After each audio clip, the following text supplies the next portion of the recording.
Here's your wrestling news for January 8th, 2023. And we're kicking off today with Vince McMahon, who this week made his return to WWE mere months after his retirement in July of last year. McMahon is back to oversee a potential sale of the promotion to another company, which came as a shock to the WWE superstars. Sean Ross Sapp of Fightful Select reports that talent were not told about a potential sale of the company or about McMahon's return prior to both stories going public. WWE and McMahon have insisted that nothing will change regarding management structure and that Triple H will remain head of creative. With McMahon back on the board, he will have plenty of influence on the company, and the WWE's roster is being kept in the dark about what is going on. During his first tenure with WWE, McMahon ran the wrestling world with an iron fist from his office at Titan Towers and remained in the office for decades. McMahon's office in Titan Towers was even shown on WWE broadcasts quite a few times, but this new era means a new plan for McMahon. On Wrestling Observer Radio, Dave Meltzer explained that McMahon will not be returning to WWE TV and will not even be going back to WWE headquarters. Vince McMahon hardly needs to be at the office to influence WWE's business side, as there's plenty of stories of him waking up in the middle of the night at his mansion and immediately getting to work. With WWE moving to a new office building later this year, perhaps McMahon will make himself at home in this new facility, but for the time being, those WWE employees at Titan Towers can breathe a sigh of relief knowing McMahon is nowhere around. There was a time when the idea of WWE being sold to another company would have seemed unfeasible, but now not only is it possible, but a huge step has been taken to make this happen. Yesterday it was confirmed that WWE has hired JPMorgan, the legal and financial experts, to oversee discussions about a potential sale. CNBC also reported that WWE is expected to face offers from multiple big names and named Comcast, who own NBC Universal, the USA Network, and Peacock, as the most likely buyer. Other names thrown around include Fox, the home of SmackDown, Amazon, who already streams sporting shows, and Warner Bros. Discovery, the home of TNT, TBS, and most interestingly, AEW. Disney is being listed as a potential buyer, as they would add WWE to their ESPN Plus service, and Endeavor Group Holdings, the owner of UFC, could also look to expand their portfolio. As an internationally known brand who were reporting record profits during a pandemic when so many others struggled, WWE is understandably an attractive property, and it remains to be seen when an offer will be made. Many talent are said to be concerned right now, as they fear McMahon returning will only spark bad news for the company, which had made so many improvements in his absence. With all the good that has happened since July 2022, it's hardly surprising that talent are fearing the worst, but those fears are unwarranted, according to their boss. In a video message to the WWE crew and superstars, Stephanie McMahon assured that everything is fine, saying, "Thank you to all of you. This is an exciting time. It shouldn't be a scary time. It's an exciting time for WWE. Our founder is back on board and is going to help lead this process of a potential sale."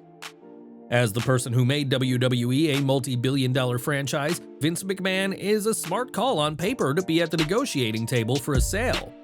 The big question is whether McMahon will be satisfied in just this role, or if he has plans to usurp the company back away from his own daughter in what would be his most cutthroat business move ever. Publicly, WWE have issued statements saying that the company is thrilled to have McMahon back, but that wasn't at all what they were saying just a few days ago. A letter dated December 27th noted that in a vote among the board, it was a near unanimous decision that McMahon returning would be wrong given the investigations into his alleged behavior. During Wrestling Observer Radio, Dave Meltzer noted that part of the reason that the board didn't want McMahon to return is that there are things about the former CEO that have not come out at this time.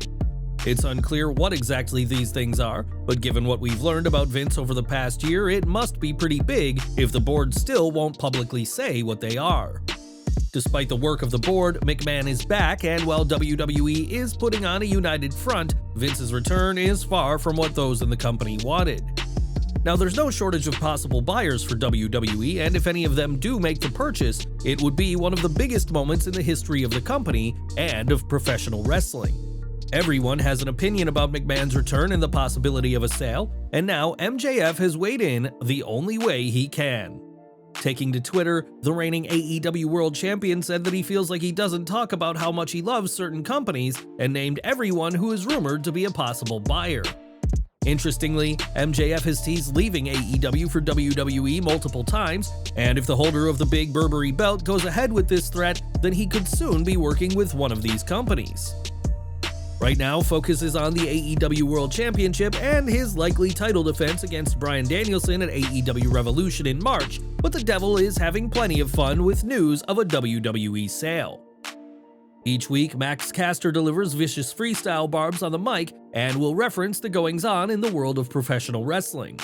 Caster's recent jibes about Jeff Jarrett stealing Kurt Angle's wife, Karen, led to Mrs. Jarrett accusing the Olympian of infidelity, but now the acclaimed star has referenced wrestling's biggest current story. On Rampage, Caster once again took aim at Double J, saying he's a stain on this business, man. I mean, Jeff Jarrett is worse than Vince McMahon.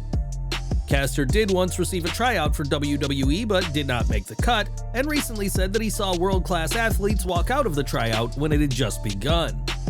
As one half of the AEW World Tag Team Champions, Caster is being treated well in AEW, so don't expect to see him work with McMahon, even if he's not as bad as Jeff Jarrett.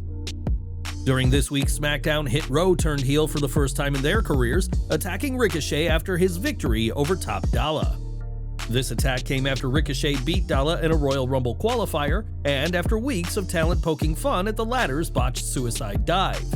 Now, Top Dollar, B-Fab, and Ashanti Adonis have a brand new attitude, but this heel turn is a make-or-break moment for the trio.